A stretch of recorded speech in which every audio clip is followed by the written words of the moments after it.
pe o stâncă neagră, într-un vechi castel, unde cură în poale un râu mititel. Plânge și suspină tânăra domniță, dulce și suavă ca o garofiță.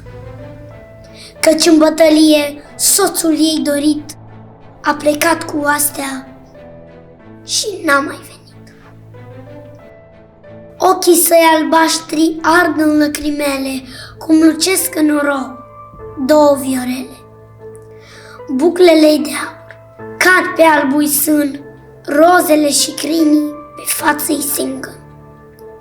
Însă doamna soacră lângă ea veghează și cu dulci cuvinte o îmbărbătează.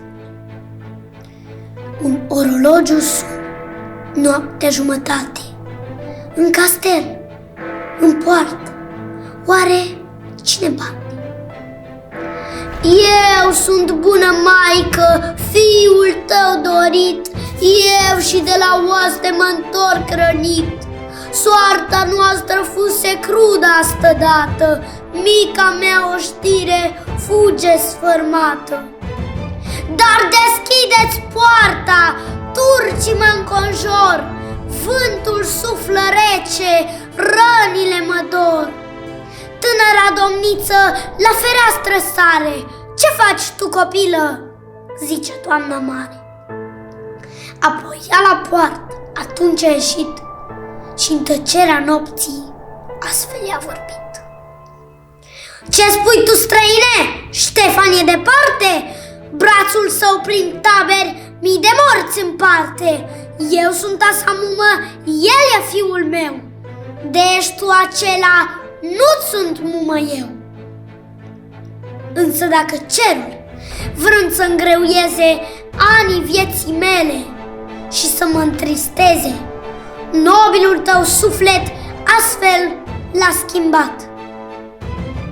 Dacă tu ești Ștefan cu adevărat, apoi tu aici, fără biruință, nu poți să intri cu a mea voință.